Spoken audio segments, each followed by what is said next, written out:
Hoje trazemos, nestas nossas conversas do farmacêutico e o doente, trazemos a psoríase, trazemos a Associação Portuguesa da Psoríase, aqui representada pelo seu presidente, Jaime Mencia, e quem eu vou, desde já, agradecer a disponibilidade para estar aqui connosco hoje a falar um pouco sobre a associação, sobre a sua atividade e também um pouco sobre a doença, para depois discutirmos também qual é que é o papel que o farmacêutico tem, que pode ter na saúde e na vida das pessoas que vivem com psoríase. Peço-lhe também desculpa por causa destes problemas técnicos que tivemos e, portanto, eu sem mais demora passo-lhe a palavra.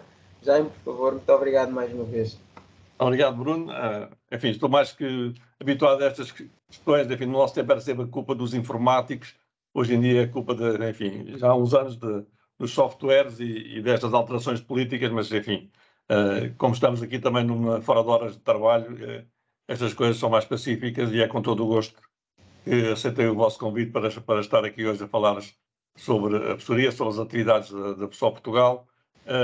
Vou começar a falar um pouco sobre a doença, enfim, embora eu não sou dermatologista, enfim, tampouco sou doente, felizmente, porque fui, felizmente para mim, mal diagnosticado aqui há uns anos atrás, e depois, quando descobri que não tinha psoríase, já estava, e que me passa a expressão, agarrado pelo movimento associativo, e que eu faço também com muito gosto, porque sei que como é difícil os doentes lutarem pelos seus direitos, já assim por serem doentes e estarem de algum modo mais fragilizados, e também pela disponibilidade que as pessoas, enfim, tenham para este tipo de voluntariado que nos consome bastante tempo.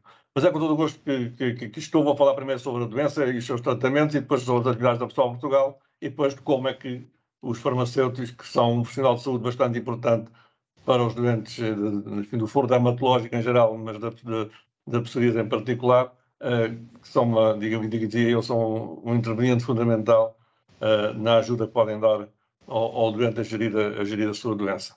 Eu tenho aqui uma pequena apresentação para me facilitar também aqui e não me dispersar, porque se eu começo a dispersar, depois custa-me voltar ao ponto de partida. Penso que já estejam a ver o meu ecrã. Sim, sim. Sim? Ok.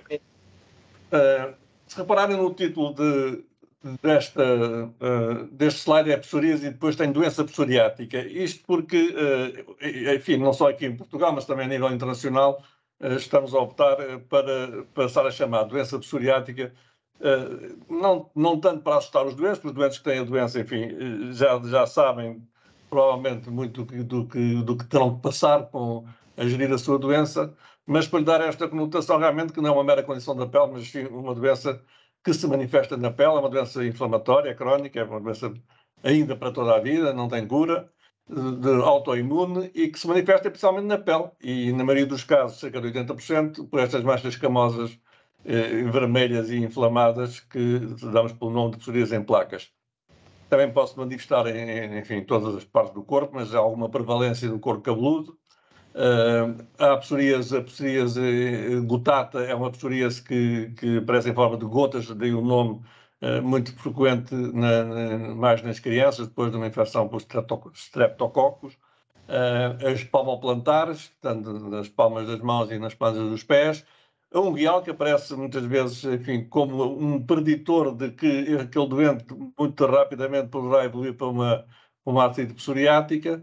E depois outras formas mais raras, a inversa, que aparece em zonas, enfim, opostas àquilo que é normal, nomeadamente as zonas tipo as axilas, nas virilhas, portanto, zonas mais úmidas, e daí o nome inversa. E depois é esta eritrodérmica, que é uma manifestação da psoríase em todo o corpo, enfim, quase os efeitos semelhantes a uma da queimadura, e que é bastante grave porque pode dar origem, pela perda da proteção da pele, ou da resistência que a pele tem a infecções e outros agentes que podem levar até a internamentos e, enfim, raramente, mas pode acontecer até à morte dos doentes.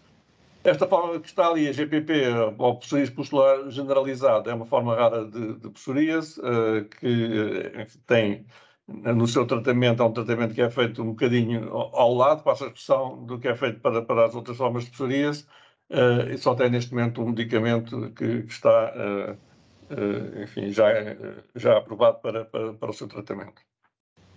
É mais prevalente entre os 15 e os 30 anos, embora possa aparecer em qualquer idade, e também entre os 50 e os 60 anos.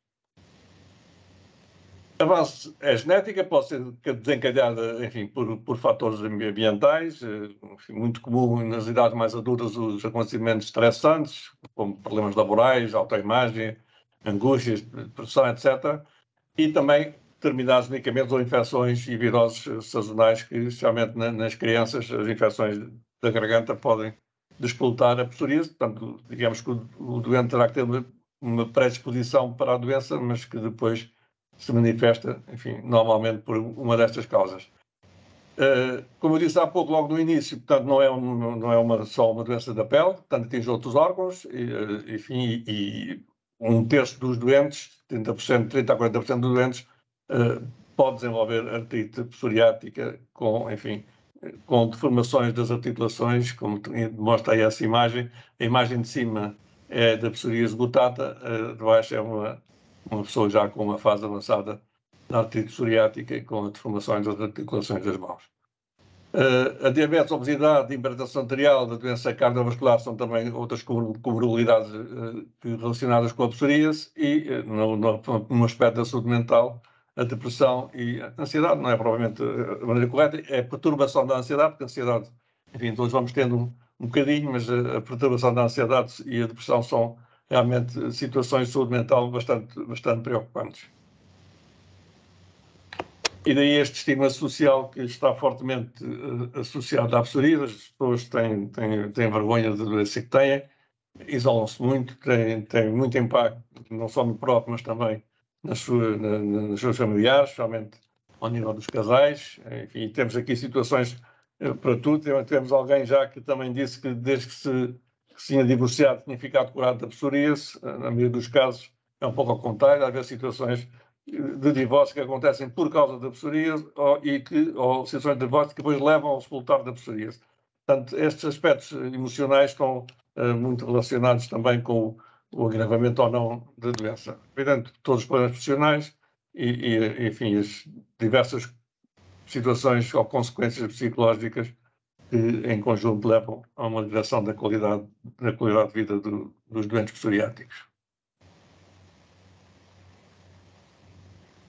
Enfim, existem algumas formas de tratamentos. Os casos mais leves podem ser tratados com medicamentos tópicos. Enfim, os mais conhecidos são o Daivobet e o Enstilar.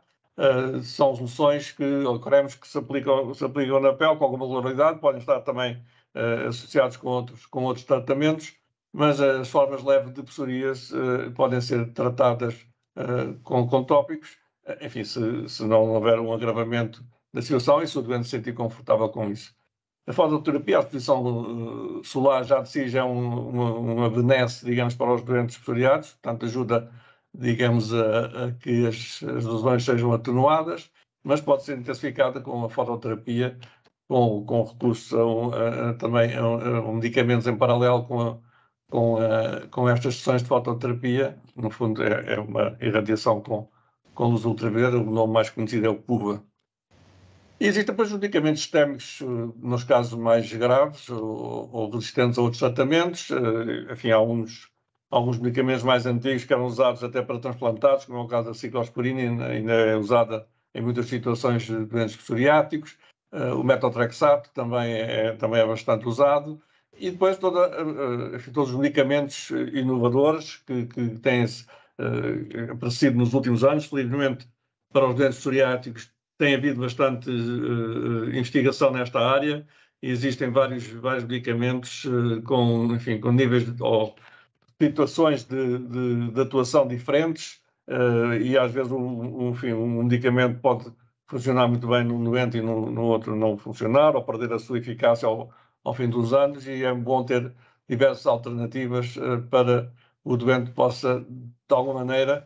Isto é uma ação um bocado, enfim, injusta, digamos assim. Às vezes é preciso passar por estas fases de tratamentos para, enfim, ir sofrendo ao longo deste caminho e depois chegar a estes medicamentos biológicos e depois fica-se com a pele limpa, como nós dizemos, em melhores condições de que muitos doentes que têm formas leves de psoríase e que têm que viver com essas lesões, muitas vezes visíveis e com o estigma social que lhe está associado. Portanto, enfim, hoje em dia, estas orientações clínicas obrigam a determinados seguimentos, mesmo ao nível dos medicamentos biológicos, já existe uma segunda leva de medicamentos. Havia os primeiros que eram os anti-TNF, que foram os primeiros biológicos que já perderam as suas patentes, já existem biosimilares, mas existem medicamentos novos que atuam de maneira diferente, nas interleucinas 23 e 17, concretamente, que, enfim, são medicamentos com maior segurança, com maior eficácia, com maior sustentabilidade, e que, provavelmente, as orientações clínicas que ainda estão em vigor e já são bastante antigas, apesar de já haverem novas orientações clínicas na Direção-Geral da Saúde, enfim, emanadas da Sociedade Portuguesa de Dermatologia e Venerologia, nomeadamente do Grupo Português da Psoríase, ainda não estão a ser seguidas, porque, enfim, há sempre estas questões económicas que aparecem. Isto porquê? Porque também os medicamentos biológicos podem ser prescritos na privada, desde que os médicos, os especialistas e as clínicas onde trabalham estejam certificadas pela DGS. Isto com esta possibilidade, tem a ver com a Portaria 48 de 2016, que não é só para a psoríase, também para a artrite reumatoide e para a espondilite anquilosante e outras formas também de outras duas doenças, creio eu, que não me recordo agora os nomes, que permite realmente que os médicos da clínica privada possam prescrever estes medicamentos biológicos de dispensa hospitalar. Portanto, o doente continua a ir aos hospitais buscar a sua medicação, e hoje em dia, enfim, com a nova portaria veio acrescentar aqui o parecer das comissões de farmácia e terapêutica dos hospitais às prescrições que vêm da privada. E, enfim, depois isto é um problema porque cada hospital tem as suas regras, os seus procedimentos, as suas, enfim, com base nas orientações clínicas, tem as suas, enfim, os seus medicamentos que estão a ser disponibilizados aos doentes, ou prescritos aos doentes, enfim, e depois quem vem da privada tem que passar por uma questão de verificação. E depois põe-se problemas porque há hospitais, que o hospital mais perto do doente, onde o doente pode ir buscar a sua medicação, ou porque não tem dermatologia, ou porque não compram aquele medicamento, por qualquer razão.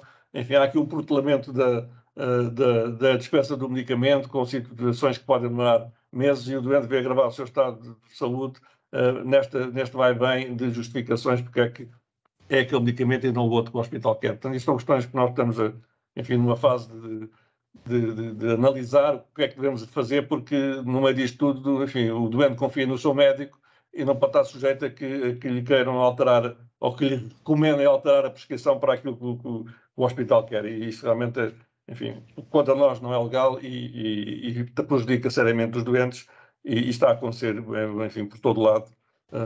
Enfim, estas coisas de pensar sempre nas questões dos custos, e pouco se pensa em investir, em tratar bem as pessoas, porque o investimento em tratando bem as pessoas é uma maneira também de haver algum retorno, maior retorno para a sociedade, e até para o próprio hospital, porque quando ele bem tratado também consome menos recursos depois, a posteriori, nas idas aos hospitais. Então, isto é uma conversa que nos leva para outros caminhos, mas não queria deixar de frisar isto, porque realmente é isto que está a acontecer, e depois não sei como é que isto depois se enquadra tudo com a dispensa em proximidade. Já tem mais a ver com o farmacêutico comunitário, não é? Que é um despacho que agora está em apreciação. Ok, que ainda está em apreciação os procedimentos a praticar, que está na ordem dos farmacêuticos. Nós fomos auscultados pela ordem, nós, associações de doentes, já demos os nossos pareceres.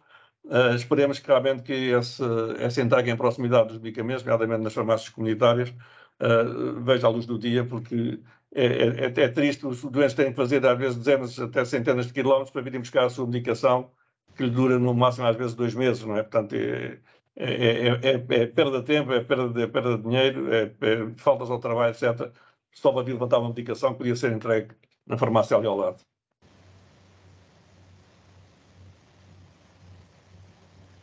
Falando um bocadinho da associação, a associação foi fundada em 2005. Enfim, o nosso objetivo inicial era informar sobre a doença psoriática. Foi fundada por um grupo de doentes e que, enfim, teve como objetivo primeiro que os próprios medicamentos tópicos que eram participados no escalão mínimo passassem para o escalão máximo com participação, e isso foi conseguido ao fim de 5 anos, de uma luta intensa junto da Assembleia da República, mas conseguiu-se esta portaria, que ainda hoje é usada para a prescrição dos medicamentos tópicos para tratar a psoríase. Enfim, os nossos objetivos mantêm-se atuais, na defesa dos direitos dos doentes psoriásicos. Enfim, o fundamental aqui é o acesso ao diagnóstico o mais cedo possível e, consequentemente, a um tratamento adequado. E, por outro lado, intervir também na desmistificação social que envolve a doença. Enfim, muita gente ainda pensa que é uma doença contagiosa, e que tem a ver com questões, muitas vezes, de higiene, etc. E isto é muito real. Eu depois, mais à frente, falarei um pouco mais sobre isto, mas posso já adiantar que nós, nos últimos 2, 3 anos, focámos muito nos mais jovens, provavelmente nestas questões do estigma social e naquela prevalência que vimos há pouco, não é? Entre os 15 e os 30 anos, porque depois as pessoas, enfim, quando aparece mais tarde, as suas vidas já estão mais ou menos resolvidas e, obviamente, tem um impacto, mas não é tão grande quando aparece num jovem adulto, que se vê com situações ele próprio de se isolar, não é? De não intervir socialmente com graves consequências para a sua qualidade de vida, e nós estamos a tentar, de alguma maneira, endereçar os mais jovens. Estamos com campanhas em colaboração com o Ministério da Educação, com um programa de talentos que eu explicarei mais à frente, mas, no fundo, para envolver os jovens psoriásicos nas suas turmas, para todos participarem, dando conhecimento da doença, mas, ao mesmo tempo, envolvendo-os nesta necessidade de integração junto dos seus pares dos jovens doentes psoriásicos, enfim, tanto na escola como depois fora dela também. E são situações dramáticas que os jovens sofrem nas escolas.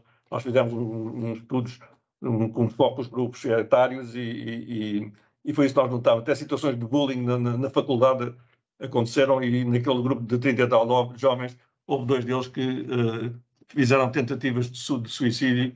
Um foi dissuadido a não fazê-lo e outro que, enfim, não teve sucesso. E, portanto, são situações realmente dramáticas deste ponto de vista da saúde mental das pessoas e do desespero que causa esta doença. Portanto, o nosso objetivo, obviamente, é contribuir significativamente para a melhoria da qualidade de vida dos doentes psoriásicos. Este estudo que está aqui, enfim, nós tínhamos um número internacional. O número internacional para a prevalência da psoríase é 1 a 3% da população. Nós aqui em Portugal estamos aqui numa latitude média, usávamos 2%, portanto dizíamos que éramos mais de 200 mil doentes em Portugal. Mas este estudo, feito muito recentemente, revelou que são mais de 400 mil, são cerca de, são 440 mil aproximadamente. Isto tem a ver certamente porque os números de 2% ou de 1 a 3% são números de há 20 ou 30 anos atrás, e o conhecimento que havia da doença era muito mais limitado. E não é que não houvessem os doentes, mas não se sabia que tinham a doença. Hoje em dia, como há um maior conhecimento, estes números estão mais próximos da realidade. Eu lembro quando a associação começou em 2005, se nós perguntássemos a alguém na rua sabia o que era a psoríase, a resposta mais certa era que não sabia o que era. Hoje, se fizermos a mesma pergunta na rua a alguém, provavelmente a resposta será: conhece alguém que tem. Já não é saber que conhece a psoríase, não conhece alguém que tem.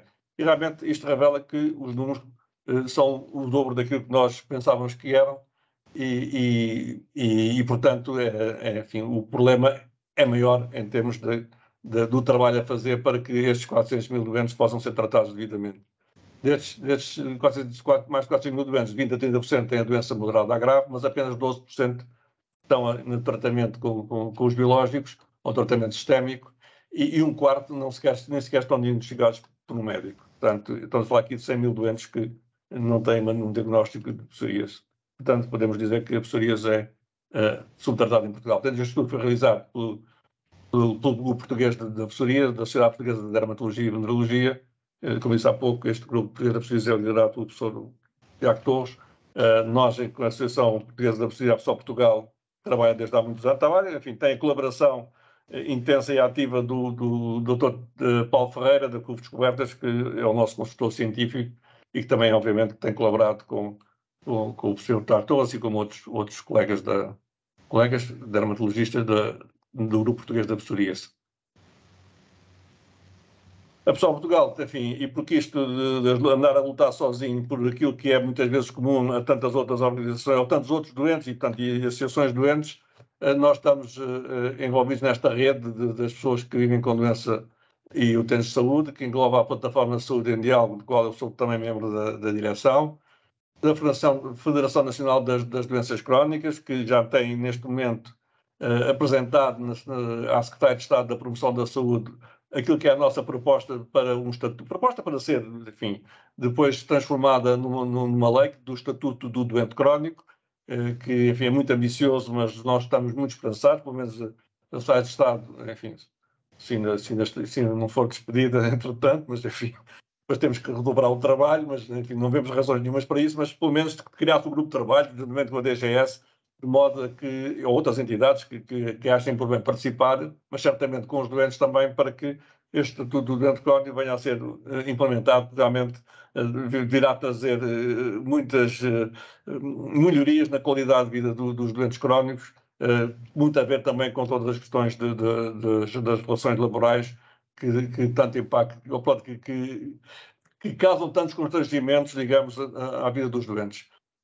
Também, enfim, o Mais Participação, Melhor Saúde, é um grupo, enfim, que está liderado pelo GAT, o Grupo de Ativistas em Tratamento, que desenvolveu e criou e foi transformado em lei a Carta para a Participação Pública em Saúde, mas que, enfim, as leis aprovadas unanimemente, etc., depois não forem regulamentadas, se não forem regulamentadas também de pouco servem, e é o que acontece com esta lei que aprovou a Carta para a Participação Pública em Saúde, cuja regulamentação não viu luz do dia. E as doenças raras, enfim, nós também teremos parte das doenças raras por causa daquela forma de psoríase postular generalizada e também colaboramos. Esta rede também permite, tínhamos aqui uma voz em conjunto junto das autoridades da saúde, porque é com esta união das várias associações e destas federações que nos permite, de alguma maneira, ter uma voz mais forte junto de quem decide. Internacionalmente, enfim, também desde a nossa fundação fazemos parte da Federação Mundial das Associações de Doenças Crónicas, da IFPA, e aqui na Europa só fazemos parte também da direção e estamos com um trabalho, aliás, agora no próximo dia 25 de maio vamos fazer uma apresentação junto do Parlamento Europeu, numa audiência que vamos ter lá, para, enfim, endereçarmos toda a problemática que envolve os doentes de psoríase. E mais recentemente também temos parte enfim, mais conhecida pela Global Skin, esta aliança internacional muito americanizada, mas que neste momento está a virar-se para a Europa e já criou uma coligação com as sociedades de dermatologia e também com os stakeholders da área da indústria.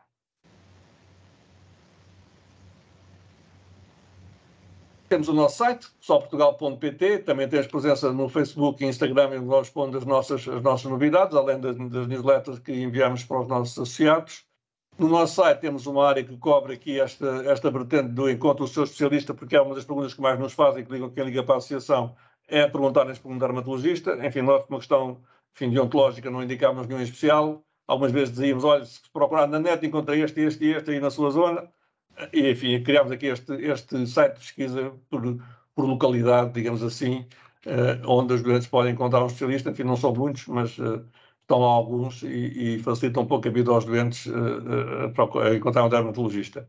E também aqui chamo este foco para o programa A Cuidar da Sua Pele, que já falarei mais adiante, creio que já a seguir, que é um programa que temos porque toda a terapia auxiliar para todos os emolientes, não é, que os doentes usam como terapia auxiliar para o tratamento da psoríase, são dermocosméticos e, portanto, com o IVA a 23%, bastante onerosos para quem tem que praticamente usar estas coisas todos os dias e, portanto, uma maneira de nós darmos algum benefício aos nossos associados é este acordo que fizemos com as várias empresas farmacêuticas destas áreas, com estes dermocosméticos com alguma indicação específica para a psoríase, de poderem ter algum desconto para os nossos associados. Portanto, e com a coordenação logística da ANF em especial e também da AFP, podemos chegar a todas as farmácias do país e os doentes ou os associados da Pessoal Portugal, com o seu cartão de sócio, poderem ter descontos nestes medicamentos, ou nestes dermocosméticos, que já têm 61 produtos de 12 marcas, e, enfim, os nossos quase 1000 sócios que temos, enfim, temos mais de 1000, mas o número já vai em mais de 1000, alguns, enfim, que acabaram por desistir, mas temos cerca de 1000 associados ativos e que podem beneficiar destes descontos nas farmácias, bastante apresentar um cartão de sócio da Pessoal Portugal com válido, não é? Nós todos os anos, com o pagamento da cota, emitimos um novo cartão, portanto, eles têm direito durante um ano a ter o desconto e que, obviamente, depois é renovável. Das várias iniciativas que temos vindo a fazer, fazemos o nosso encontro todos os anos, o encontro dos nossos associados e de suas famílias, normalmente no centro do país, onde, enfim, temos apresentações de dermatologistas, reumatologistas, psicólogos, e ainda debatemos toda a problemática que envolve a associação e, obviamente, tudo o que é as questões relacionadas com a psoríase. E também editamos em outubro na revista Psoríase, já vamos para este ano para a 7ª edição, onde, enfim, de uma maneira à moda antiga em papel, que ainda há muitas pessoas que gostam de sentir o papel e de ver, e que nós podemos distribuir porque distribuímos não só pelos nossos associados, mas também por entidades da saúde, pelas clínicas de dermatologia, também neste programa que estamos a fazer com as escolas, também distribuímos pelos agrupamentos escolares, e, portanto, as nossas duas atividades fixas durante o ano. Depois temos aquilo que nós chamamos as nossas campanhas anuais, além de que também participamos como numa organização do professor Tiago Torres, já é na 4ª edição, Uma Manhã com a Psoríase. Enfim, antes da Manhã com a Psoríase havia as jornadas da CUP Descobertas da Psoríase, essas organizadas pelo Dr. Paulo Ferreira aqui em Lisboa. A Manhã com a Psoríase fez cerca de 10 edições nas jornadas durante 10 anos e depois mudámos para o Porto, digamos assim, para a Manhã com a Psoríase, enfim, com a colaboração com a organização do professor Tiago Torres, onde, obviamente, o Dr. Paulo Ferreira também participa e a Pessoal Portugal também está sempre presente. Aqui o Pessoal Friends aparece ali, o Pel sim, Pel não, e faz uma cena. Esta ideia surgiu quando nós decidimos abordar os mais jovens. E a ideia foi de como é que nós vamos fazer isto, e depois daquele estudo que fizemos com os grupos etários, surgiu esta ideia da nossa consultora, da Loyal, que vem sempre com excelentes ideias, de se organizar aqui uma série de 6 episódios em que os protagonistas, à laia do Friends, eram os doentes psoriáticos, aqui liderados pelo dono do bar, que é outro doente psoriático não tão novo, que é o Luís Filipe Borges, que todos conhecemos e que escreveu o argumento de uma maneira muito, muito lúdica, mas que depois com a participação de especialistas que em cada episódio iam dando o seu aporte científico às questões que eram colocadas pelos protagonistas da série. São 6 episódios, estão disponíveis, enfim, no site pessoalportugal.pt, também no YouTube, se puserem Pessoal Friends na net, rapidamente chegaram lá. Tem um trailer e estes 6 episódios que depois foram aproveitados o ano passado para levarmos até às escolas esta ideia do Pessoal Friends, e pronto, foi criado um programa de talentos em que existe um site apropriado para os jovens estudantes se inscreverem com as suas equipas, no fundo, para fazer um reacting de uma cena do Pessoal Friends que estão disponibilizadas no site do concurso ou do programa, e eles fazem uma recriação, enfim, um vídeo no TikTok para depois, enfim, ser analisado por um júri, e os 10 selecionados depois vão a votos nas redes sociais, e quem for mais votado depois tem direito a um prémio. Enfim, pode ser um workshop com o Luís Filipe Borges sobre representação, ou outro, dependerá, enfim, dos fundos que conseguimos angariar até essa parte do prémio que está a decorrer agora. Isto teve o apoio da Direção-Geral de Educação, do Ministério da Educação. Foi muito bem recebido, uma ideia, enfim, original e que teve bastante impacto no ano passado. Enfim, pelo menos atingimos os nossos objetivos, não eram muito ambiciosos. Este ano são mais ambiciosos, e não vamos fazê-lo em setembro, outubro, como fizemos no ano passado, mas sim, agora está a correr agora precisamente, começou a semana passada, e estamos na fase de contactar as escolas. Vamos fazer um webinar com os professores e outro com os alunos, mais uma vez, para explicar, enfim, o que é este programa de talentos do Pessoal Friends. Faz uma cena, este ano faz uma cena mais divertida. E chegamos aqui ao slide final. O 14 é apenas um agradecimento, mas é aqui como é que os farmacêuticos podem ajudar os doentes psoriáticos. E aqui, enfim, o aconselhamento e suporte na ação terapêutica é fundamental, porque os doentes como a psoríase não tem aquela, enfim, não se põe um creme e aquilo passa, não é? As pessoas ficam se têm muitas lesões, ficam com o corpo muito oleoso, são situações muito desconfortáveis e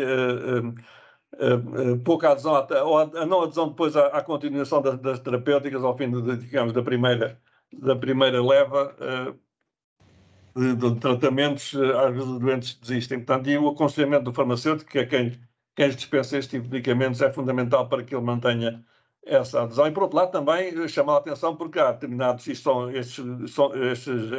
cremes, pomadas, são medicamentos, ou não é, aquilo é uma, não sei como é que se chama, é uma espuma, o Estilar é uma espuma, e o Dababetic é uma pomada, um gel, exatamente. E, portanto, às vezes, enfim, aquilo também não pode ser aplicado. Enfim, tem regras que vós sabereis melhor do que eu, que não podem ser, enfim, estar sempre a ser usadas constantemente.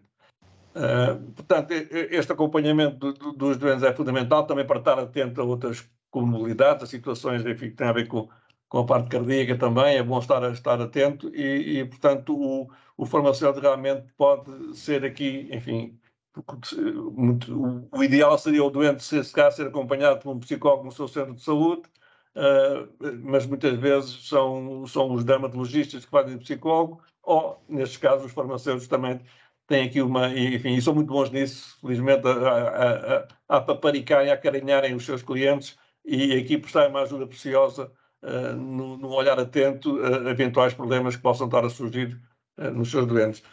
Eu participei, já participei num webinar e vou participar também neste curso online que está na Ordem dos Farmacêuticos, o curso de ativação do farmacêutico na psoríase, tem o patrocínio da Almiral, e vai ter, enfim, obviamente estão lá os dermatologistas e os especialistas também, e também terá uma intervenção, enfim, do género da que estou aqui a fazer para vós também, neste curso de e-learning, que, enfim, acho que tem direito a pontos, não sei como é que vocês dizem, a certificados. Créditos, assim é isso.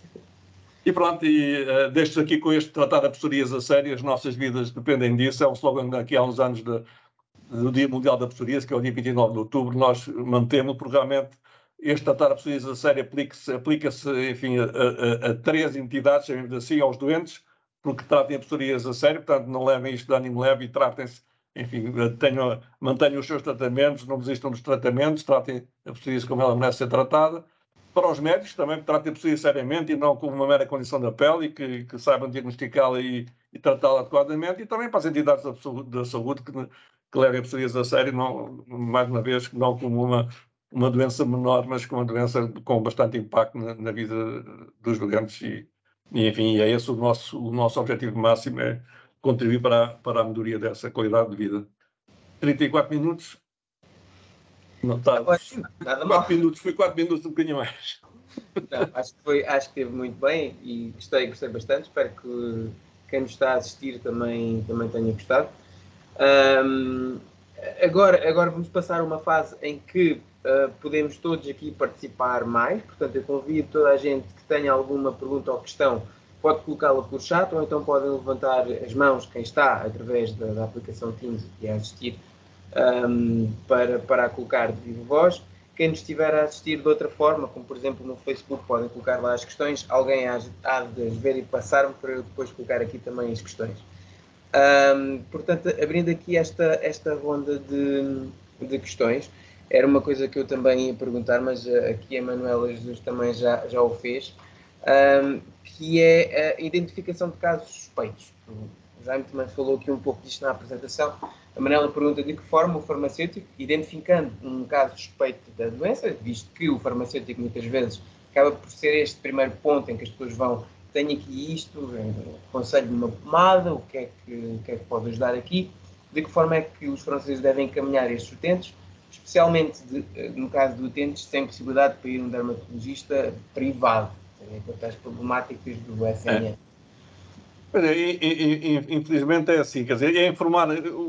A lesão da psoríase, vendo algumas fotografias, da psoríase, enfim, em placas, que é aquela mais comum, é evidente que haverá outras formas que terá que ser os dermatologistas a identificá-la. Vós podeis dar, enfim, olha, não sei bem o que é isso, mas é melhor consultar um dermatologista, porque podem desconfiar de qualquer coisa. Mas a psoríase em placas que aparecem nos cotovelos, no couro cabeludo ou na região lombar também, nos joelhos, tem uma camada de prateada, não é? Tem uma cor acinzentada ou prateada, porque isto, enfim, na realidade, aquilo que acontece é que naquelas zonas a psoríase cresce, a pele cresce 5 vezes mais rápido do que o normal.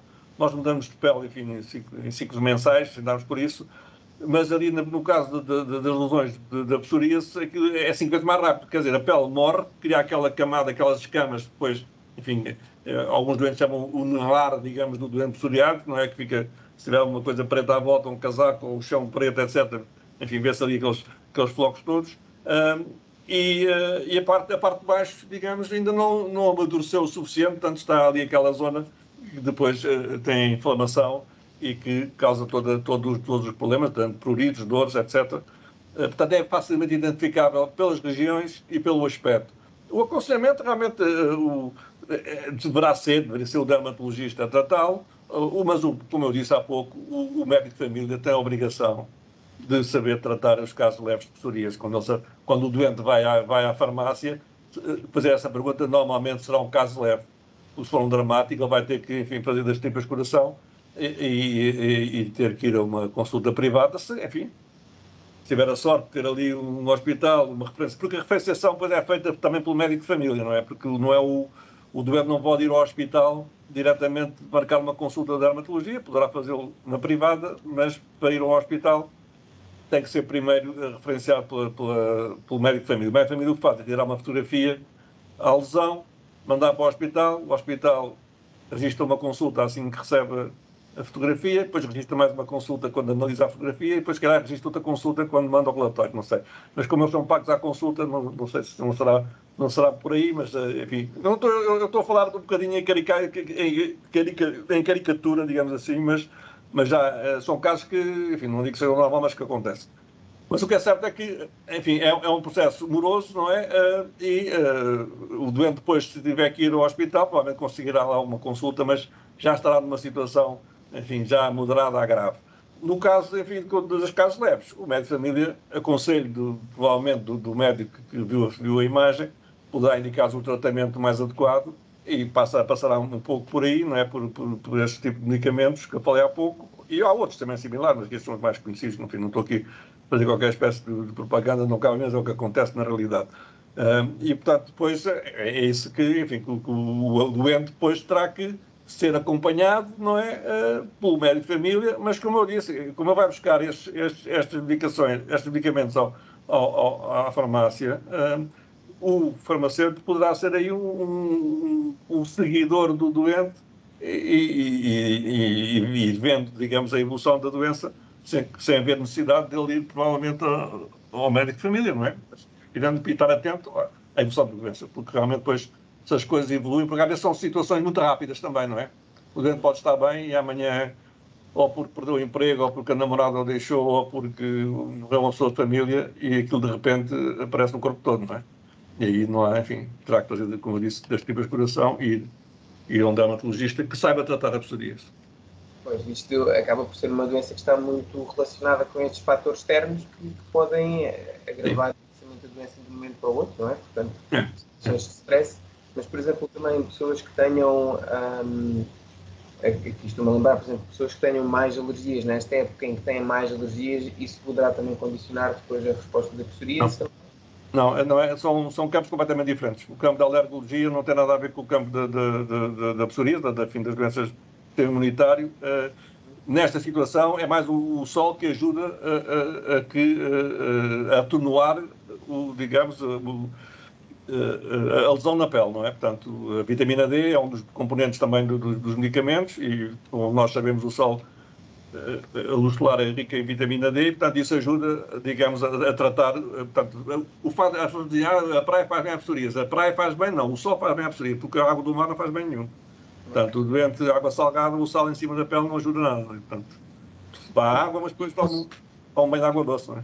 E aqueles peixinhos que há uns tempos atrás se falavam muito... Os peixinhos, a verdade, fiquei um bocado incomodado, porque estava a falar num programa da televisão, acho que não sei se era em direto ou não, e porque estavam a passar as imagens dos peixinhos por trás de mim, digamos, e realmente aquilo, enfim, é como tudo, não é? Há pessoas que fazem xixi para as pernas, porque, e é verdade, porque a ureia também é um dos componentes dos cremes para, portanto, o senhor estava muito satisfeito porque urinava para as pernas e tomava-lhe a psoríase.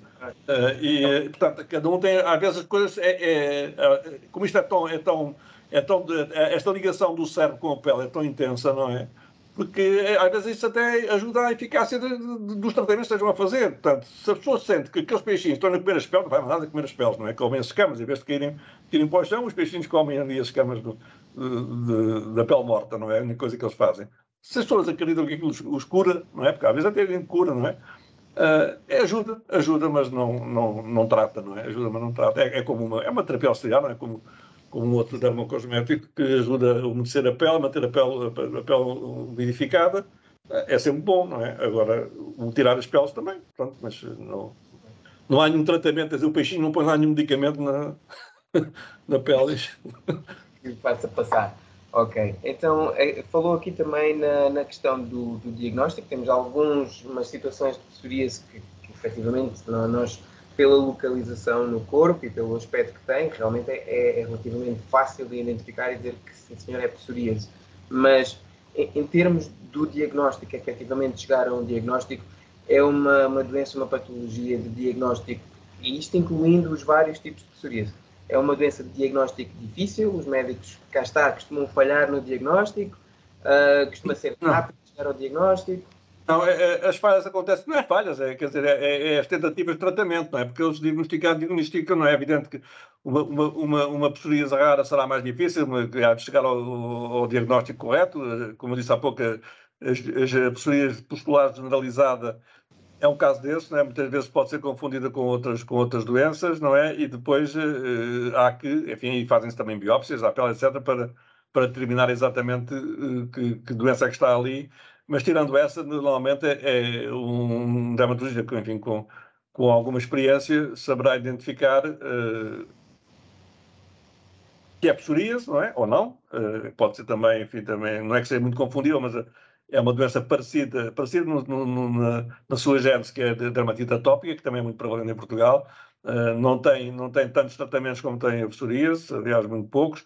Nem sequer fazem parte da portaria 48, portanto, não tem a dispensa, ou não tem a prescrição na clínica privada. Portanto, isso é uma luta da ADERMAP, da Associação da Dermatite Atópica, da Joana Camilo, coitada, mas que isto é o mal, este trabalho associativo, né, de voluntariado é bom para quem não faz nada como eu. Enfim, é uma força de expressão, não é? Mas tenho alguma facilidade, tenho algum tempo, porque trabalho mais em part-time do que outra coisa qualquer. E porque também já estou reformado e tenho um trabalho em part-time. Mas quem está a trabalhar no ativo, uma pessoa com 40 anos, nos seus trabalhos, enfim, no auge da sua carreira, não tem tempo para estas coisas. E é isso eu percebo, não é? Mas se não são estes carolas chegarem-se à frente um pouco, depois ninguém trata destes doentes, porque é mesmo assim, não é? Porque tem que haver aqui uma insistência do lado dos doentes, porque toda esta força do conhecimento que é transmitido, das necessidades que são transmitidas, é feito pelas associações doentes. Todo este trabalho do conhecimento que há hoje em dia sobre psoríase, modéstia à parte, é trabalho da associação, não é trabalho de mais ninguém. Não foram os médicos que andaram a transmitir o conhecimento à população, não é? E não é esse o trabalho deles também, não é? E, portanto, isto para dizer que os diagnósticos são relativamente fáceis, os tratamentos muitas vezes podem não ser a pontaria, enfim, no caso dos leves é mais fácil, não é?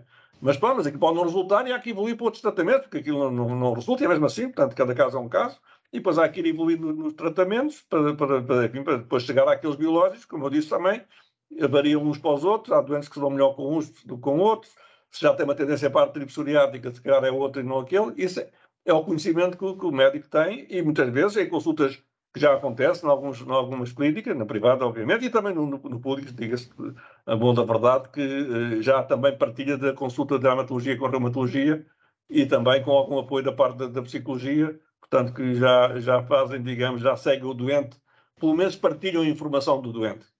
Não é caso raro também, eu dei aqui o exemplo do Hospital Garcia da Horta, o nosso antigo presidente ia lá consultado para a dermatologia e da reumatologia e eles não falavam, eles não partilhavam nada. Portanto, ele ia a uma consulta e a outra e tinha que contar a história 2 vezes.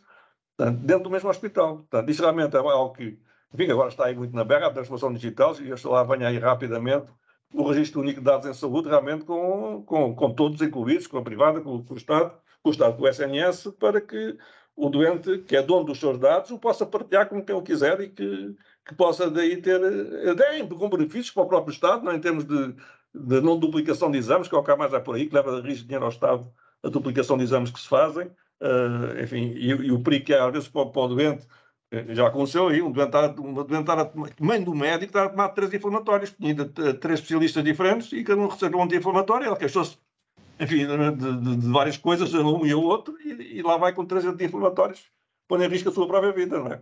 Portanto, tudo isto era muito ultrapassado com este registro único de dados, que é mais uma das nossas intervenções em termos do movimento associativo, para que sejamos ouvidos também, porque às vezes fazem-se coisas e ao arrepio daquilo que é a opinião dos doentes e depois não serve para nada porque os doentes não aderem. Pois, e efetivamente essa também é outra das bandeiras, chamemos-lhe assim, dos farmacêuticos também, essa necessidade de aceder a esses dados, para cá está, conseguirmos identificar essas situações, 3 anti-inflamatórios para o mesmo tempo, sem absolutamente qualquer necessidade, é apenas para estar a causar dano. Se calhar o doente nem foi. O doente até podia ser conhecido da farmácia, não é? E saberem, não é? Mas era por acaso, não é? Isto não pode ser por acaso, não é? Provavelmente o doente foi a 3 farmácias diferentes, quer dizer. Aqui em Lisboa, não é? Na província é mais fácil, não é? Porque só há uma farmácia naquela vila, não é? Portanto, conhecem-se todos. Agora, aqui nos grandes centros, enfim, a pessoa vai à farmácia que lhe dá mais jeito, não é? Exatamente. Um dia pode ser uma, outro dia outra. Portanto, esta comunicação interprofissionais e mesmo, por exemplo, nós para comunicarmos alguma situação que tenhamos detectado nos utentes, para acompanhamento ou para acelerar alguma necessidade que eu possa ter de ser consultado novamente, também não existe. E pronto, esperemos que o espaço europeu... Há 2 coisas que eram importantíssimas. Às vezes, que era mais importante que o médico de família, era o enfermeiro de família e o farmacêutico de família. Porque isto provavelmente teria mais benefícios para os doentes do que propriamente o médico de família, porque eu era o médico de família, ele estar lá sentado a apontar as análises lá no computador e não sei quem, não sei quantos, e perguntar se eu estou bem ou estou mal e registrar os dados, isso qualquer enfermeiro ou qualquer assistente até faz isso, não é? Registrar dados. Se ele quiser, enfim, falar comigo e perceber-se do meu estado de saúde, do meu estilo de vida, etc., provavelmente coisas mais importantes para mim, não é? Isso sim, isso é que é um poder médico de família. Agora, hoje em dia, eu prefiro estar, enfim, à conversa com o enfermeiro, se calhar, do que estar, enfim, a ver o médico a bater teclas. Não? O sistema está um bocadinho complicado. Voltando aqui para as questões e alguns comentários que temos aqui no chat. Temos aqui, por exemplo, o Bruno Estremoz, que diz que no Algarve a dermatologia tem 4 anos de lista de espera e o privado vai no mesmo caminho e só vêm utentes privados. Não há aqui uma forma mais fácil para facilitar este acesso dos utentes à especialidade, que em baixo está complicado. Olha, havia um dermatologista que deve ter morrido a trabalhar, o Dr. Larguito, no Hospital de Faro, porque eu não me lembro dele ter reformado, portanto, e depois teve ali uns tempos sem ser substituído.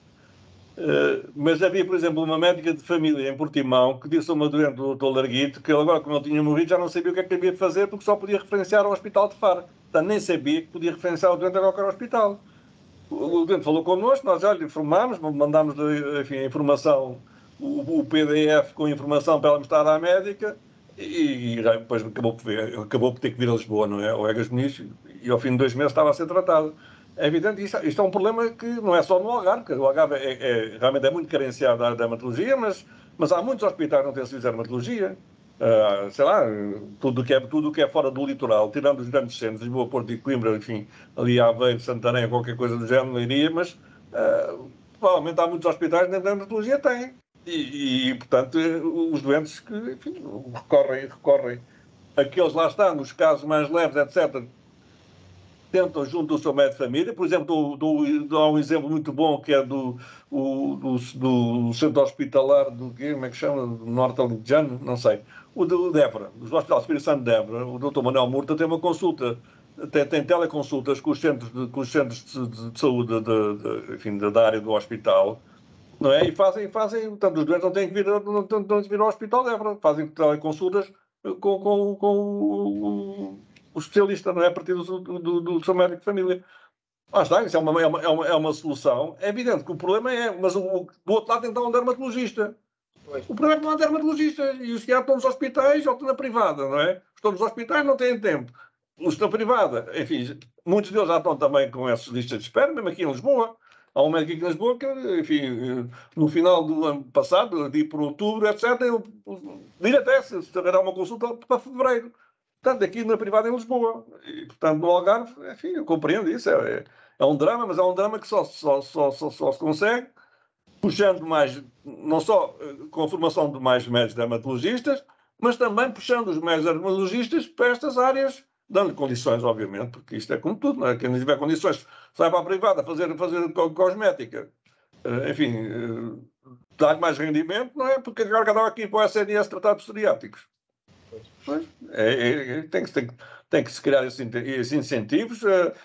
Não é só dinheiro, é condições de trabalho, é aliciar também para a parte das carreiras, é promover os ensaios clínicos, por exemplo, que é uma coisa também que atrai muitos médicos, também, dá dinheiro, também sabemos bem que é assim, mas de qualquer maneira, é uma maneira também de mostrar mais interesse pelas coisas e os doentes também beneficiarem com isso, porque os ensaios clínicos, enfim, agora está aí mais na berra, digamos assim, a angariação de ensaios clínicos, realmente a economia da saúde também passa por aí, não é? Portanto, os ensaios clínicos aqui para Portugal.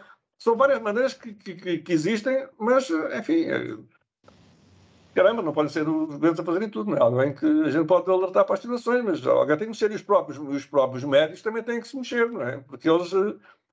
Eu posso dizer isso aqui muito honestamente, porque isto é verdade, não é? Eu tentei criar umas teleconsultas na associação, ter lá especialistas de dermatologia e, portanto, em qualquer ponto do país puderem se ligar lá para falarem com... Portanto, junto do seu médico de família, marcavam uma teleconsulta com um especialista, mas não consigo especialista. Integrado no SNS, não é privado. Atenção, isto era uma entidade convencionada, assim como a Santa Casa Americana de Lisboa tem os seus centros de saúde, a Associação Portuguesa de Psoriasia, a Pessoal Portugal era convencionada com o SNS.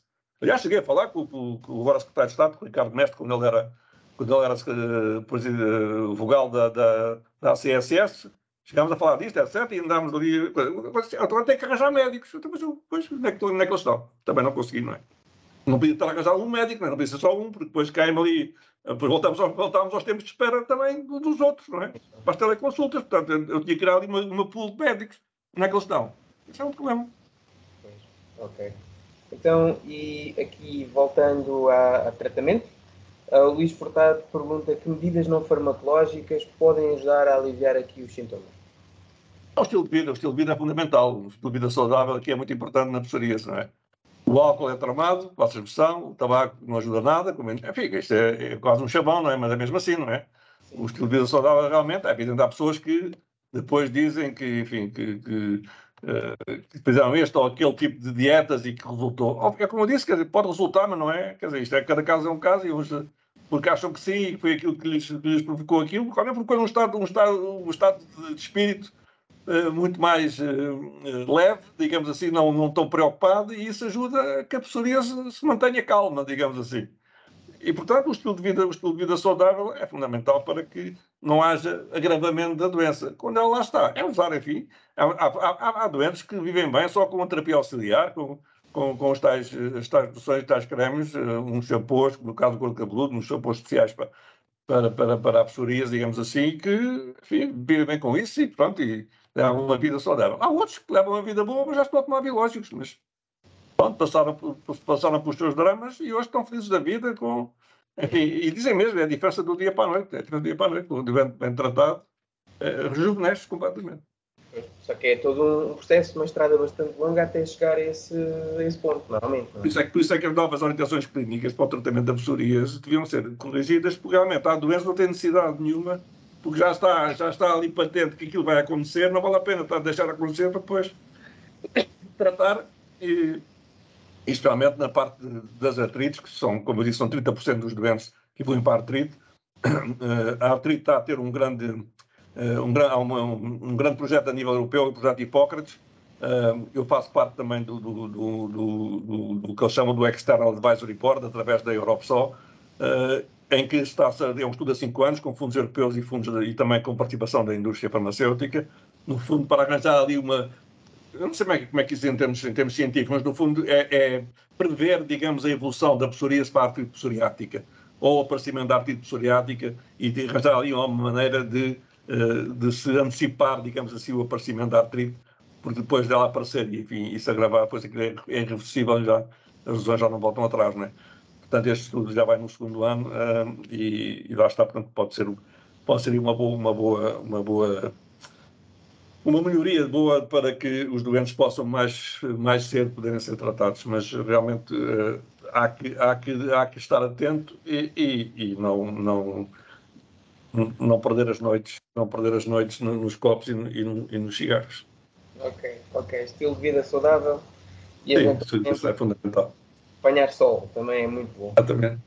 Ora bem, então e temos aqui depois mais uma pergunta, desta vez é da Isabel, que diz: muitas vezes os doentes recorrem à medicação apenas quando estão em crise ou com a doença mais exacerbada, o que por vezes faz com que não haja evolução desejada na melhoria dos sintomas.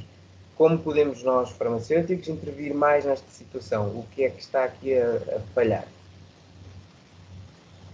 Quer dizer, pode não estar a falhar nada, não é? As coisas podem quer dizer, a medicação, não faço ideia nenhuma, não sei algumas coisas, mas o médico é que terá que dar a patologia. Portanto, terá que segui-la, é evidente. O papel do farmacêutico aqui como eu disse há pouco, no fundo, ir alertando o doente que é importantíssimo ele manter a sua medicação. Algumas até têm que ter intervalos de descanso, digamos assim, portanto, nos tratamentos tópicos. É mesmo assim, portanto, é esse aconselhamento a seguir à risca, digamos, aquilo que é a posologia e que foi indicada. É evidente, se a situação, por qualquer razão, não evolui, ou se o doente a deixa evoluir e depois acaba por situações mais graves e depois vai tomar a medicação, não deve fazê-lo. Depois deve ser revisto, digamos assim, pelo dermatologista, para que possa realmente saber se já depois daquela evolução se deve continuar com a medicação que já tinha, não é? Ou se realmente já está numa situação em que terá que alterar a medicação, não é? Portanto, estas situações não há comparações com outros casos. O doente tem muita tendência dessa coisa de comparar com outros. E aqui, enfim, cada caso é um caso sempre, mas aqui é mesmo assim. E provavelmente aquele doente terá que ser remedicado com outra alternativa. Ok. Tenho aqui mais uma pergunta da Manuela Jesus. Qual a cota da PSO para informar os utentes sobre a mais-valia de pertencer à PSO e ter comparticipação nos produtos de dermocosmética? A cota anual são 20 euros? Sim.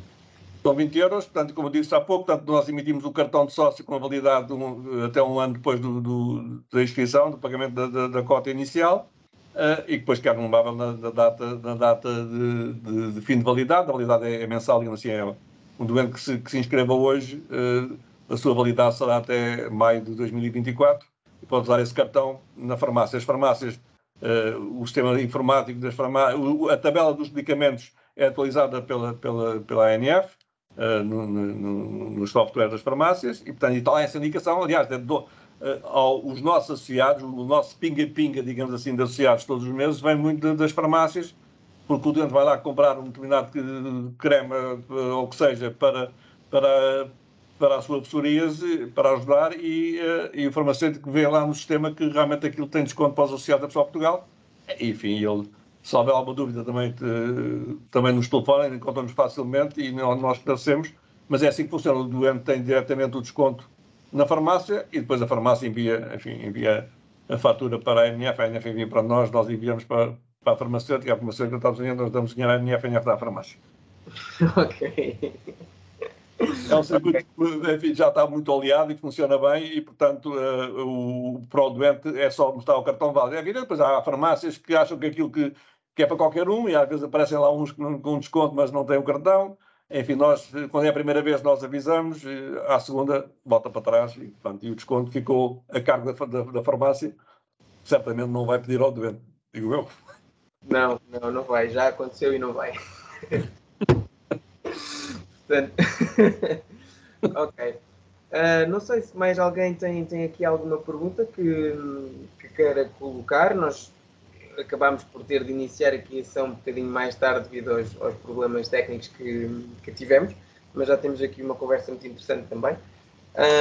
Eu aproveitava aqui também para fazer assim um bocadinho das coisas que já falámos, portanto aqui o papel do farmacêutico será muito importante também nesta tentativa de identificação de alguns casos suspeitos que devem e têm de ser encaminhados como deve ser, para o médico de família, eventualmente outro apoio mais especializado que se consiga.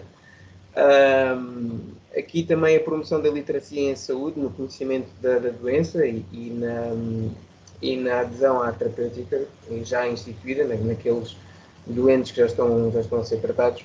E aqui na questão, que ainda não falámos aqui muito, a questão do acesso aos medicamentos hospitalares em proximidade. É uma situação que os vossos associados reportam que já está a acontecer com alguma frequência, já que foram consultados sobre nós já fomos quando apareceu, portanto, a Operação Luz Verde, enfim, organizada pela ANF e que correu muito bem durante a pandemia. Depois foi criado um grupo de trabalho, nós não fizemos parte desse grupo de trabalho, um grupo de trabalho lidado pelo Infarmed, mas que nos consultou e, portanto, foi produzido um documento que depois foi a despacho. Nós só ouvimos, já estava no Secretário de Estado para ir a despacho. Entretanto, já a ministra Marta Temido tinha dito que isso ia para a frente. O Manuel Pizarro também já disse que sim, senhor. Aliás, disse publicamente no evento da plataforma Saúde em Diálogo. Enfim, e agora o que soubemos é que está na ordem dos farmacêuticos para ser regulamentado, digamos assim, esse procedimento. O que é certo é que já há hospitais que o fazem, não é? Que fazem essa entrega em proximidade. Enfim, eu não tenho conhecimento. Tenho mais conhecimento das dificuldades das entregas nos próprios hospitais, não é? Portanto, ainda não chegámos ao problema depois da proximidade, porque é evidente que nós aceitamos que no início da terapêutica, que o doente vá ao hospital, à farmácia do hospital, e que, enfim, faça a impressão que se registre lá, etc. Mas voltamos à mesma, portanto, depois isto há de evoluir para o registro único de dados, etc., por aí fora, mas, de qualquer maneira, nada, do nosso ponto de vista, nada impede que depois isso não passe tudo para a farmácia comunitária, porque, enfim, para nós os farmacêuticos estão todos iguais, não distinguimos o comunitário do hospitalar, e penso que o vosso curso é o mesmo, não é? Tanto sabe um como sabe o outro. E certamente que o acompanhamento do doente será muito mais benéfico se for feito na farmácia comunitária do que fazer não sei quantos quilómetros e não sei o quê para a farmácia do hospital, ir para uma fila de espera, provavelmente, que é o que acontece na maioria dos casos, e isso, quer dizer, a ajuda à eficácia do tratamento biológico que esteja a fazer, de certeza que fica prejudicada por esse facto, não é? Hoje em dia ficaria beneficiada se realmente pudesse ir levantar o seu medicamento na farmácia que ele conhece bem ali ao lado e com toda a comunidade. Porque, quer dizer, já fala-se aí também que a dispensa poderá ser eventualmente nos centros de saúde. Eu não sei como, mas porque para nós a dispensa é pelo farmacêutico. Vão ter um farmacêutico em cada centro de saúde. Isso é como os psicólogos também. Vão ter um psicólogo em cada centro de saúde, vão ter um farmacêutico em cada centro de saúde, que depois não está lá nada, não é? Vai ter que ir ao hospital. Portanto, e depois chega ao hospital, o hospital Fernando Fonseca já mandou o doente já teve que ir a Lisboa à consulta, porque do Fernando Fonseca não há dermatologia. Foi receitado um medicamento, neste caso era o medicamento de Almiral, já um novo medicamento de Almiral, já não me recordo qual é que é. E depois foi ao Fernando Fonseca para levantar o medicamento, porque é a zona dele, ele mora na Amadora, não tem que vir para Lisboa outra vez, não é? Está ali ao lado. Não tem a Comissão de Farmácia Terapêutica, não tem lá nenhum dermatologista para analisar a prescrição, portanto, vai ao hospital onde foi à consulta. Portanto, eu sou um bocado, enfim, eu tento ir aqui estou a tentar conciliar aí algumas posições, etc., a fazer as coisas como deve ser, mas a minha amiga Cisete Saraiva, da artrite reumatoide, foi providências cautelares, não é? E agora acho que já pôs um processo em tribunal contra o hospital, não sei qual, mas já pôs um processo em tribunal. Quer dizer, não faz sentido nenhum, quer dizer, porque isto até parece que o dinheiro que é deles, não é? Ou, não sei. Isso eu já a desabafar. é a gestão que eles têm de fazer. E sim, estas medidas de dizer que é assim, nós farmacêuticos, obviamente, que se quiserem colocar um farmacêutico em cada centro de saúde, nós estamos de acordo. Agora, não achamos que isso seja execuível, tendo em conta o que temos observado. Mas faz algum sentido isso? Qual é que é a diferença? É o local em si? É o acesso a dados que você não tem na farmácia, então põe os dados na farmácia, pelo amor de Deus. É um pouco por aí. Temos uma rede de farmácias comunitárias que tem uma abrangência nacional e geográfica absolutamente fenomenal e depois não estamos a aproveitar esse recurso. Acaba por ser... A gente sabe que isto é tudo, nós sabemos que é tudo um negócio. Mas bolas, mas com o vosso negócio a gente dá-se bem.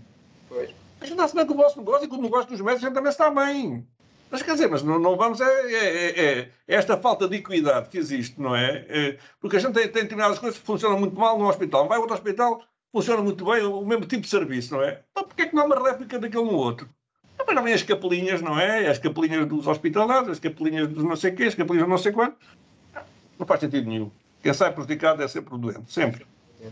Exatamente. E nós temos de, acima de tudo, lutar pelo interesse do doente, porque todos nós somos utentes, somos doentes. Portanto, acaba por ser do nosso interesse todos, sejamos profissionais ou não. Se o farmacêutico presta um serviço, não é, de qualidade ao doente, o doente paga os seus impostos, se o doente pagar os seus impostos, é como outro, quando paga os impostos, tem direito a esse serviço. Mas isto é importantíssimo, porque isto é tudo benéfico para o próprio Estado. Esta coisa, o custo, a entrega em proximidade tem um custo acrescido do transporte, não tem nada. Não tem nada. Tem um custo, tem um benefício, obviamente para o doente, mas também para o próprio sistema. Sim. Preventivo. O sistema tem que criar condições para o doente ir à farmácia hospitalar. Vai ocupar tempo do farmacêutico hospitalar, não sei o que, não sei quanto. Tudo isso é consumir recursos, não é que podiam ser aproveitados para dar um melhor serviço. Não é? Mas isto, e não está a ver também a adesão à terapêutica, porque se o utente tiver de fazer esta intervenção, vai falhar tratamentos. Naquela altura vai atrasar, pode piorar a doença. E o que é que, se piorar a doença, vai acontecer? Vai ter de ser hospitalizado, terá de ter algum tipo de tratamento que será muito mais oneroso. Portanto, mas parece só nós é que vimos isso assim, não é? Parece que sim, infelizmente. Infelizmente parece que sim. Não se olha nisto numa perspectiva de prevenção, vê-se apenas isto numa perspectiva de tratamento e os gastos em saúde são gastos, não são investimento. Portanto, acaba por ser essa problemática. Eu, se calhar, não sei se mais alguém se quer se juntar aqui à nossa conversa e dizer mais alguma coisa. Eu, entretanto, não tenho conseguido ter acesso à parte do Facebook. Não sei se passou por lá mais alguma questão que não tenhamos respondido aqui. Se tal for, será respondida posteriormente. E, portanto, convidaria aqui, se calhar, o Jaime a fazer aqui o encerramento as últimas ideias que era para... As últimas ideias é voltar ao princípio. O farmacêutico é o profissional de saúde fundamental para ajudar o doente psoriático a controlar a sua doença e também, digamos, a iniciar como um alerta para que o doente seja diagnosticado o mais precocemente possível, porque isso certamente será uma garantia de que ele poderá ter uma melhor qualidade de vida. Do nosso lado, aquilo que nós fazemos é estar disponíveis para colaborar com todos os envolvidos, especialmente os profissionais de saúde, para participar